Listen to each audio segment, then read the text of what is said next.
If we keep performing like we have done over the last 2 games, we're going to be completely fine. Sam Avery watching this one tonight for us up at the John Smith Stadium. Unlucky, Sam? Discuss. Yeah, I mean, certainly in the game this time last week against Shrewsbury, I mean, 33 shots I think it was in the end. Yeah, that's bonkers, isn't it? I know you don't like XG, but they had an XG of around 3.5, which would suggest they should have won 3 or 4-0. Yeah. But they drew 0-0 and they had nothing to show for it. And that's kind of been the problem recently with Wycombe. You know, we spoke about the lack of goals under Mike Dodds, and I think that's prominent. But they are creating chances, particularly last week. Against Reading, they had a few chances. They weren't as creative, I don't think, as they were against Shrewsbury, but probably did enough to score. 6 points from the last 2. I think they certainly deserved at least 4. They certainly deserved to draw at least against Reading. Some would argue they deserved to win. So yeah, they have been unlucky, particularly in the last 2 games, because we've been asking Wycombe to create more chances and be a bit more attack-minded under Dodds. I think they have been in the last 2 games, but they've had no goals to show for it. Can you put your finger? Have you got any thoughts? Have fans got any thoughts why they're not sticking the ball in the back of the net at the moment? It can't just be luck. Yeah, I mean, I asked Dodds after the game, is it a confidence thing? And he batted that away, as he probably would. He did.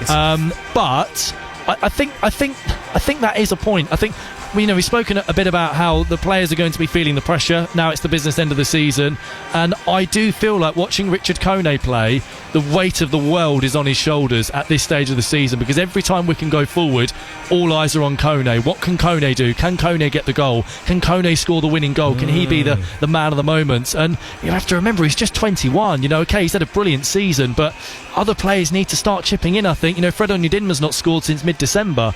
Berily Labala, albeit injured at the moment, I don't think he's scored since December either. The players that were chipping in earlier in the season when Wycombe was scoring 2 or 3 goals every game, they're not doing that now. There's a massive reliance on Kone. He's now having to start every single game because Wycombe are desperate for goals, whereas earlier in the season he was in and out of the team, Kone.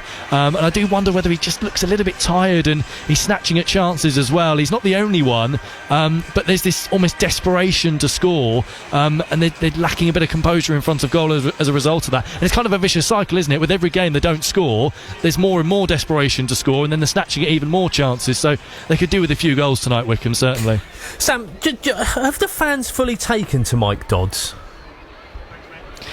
No, I don't think they have. And look, it's harsh, because he walked into almost a baptism of fire, because he is a 38-year-old coach. It's his first role as a full-time head coach, and he's asked to maintain a promotion push at a Wycombe side who have been punching above their weight so far this season, and anything less than promotion would be deemed a failure because of how well Wycombe were doing in the first 5 or 6 months of the season. I think adding to that, there's been a bit of conversation around Mike Dodds.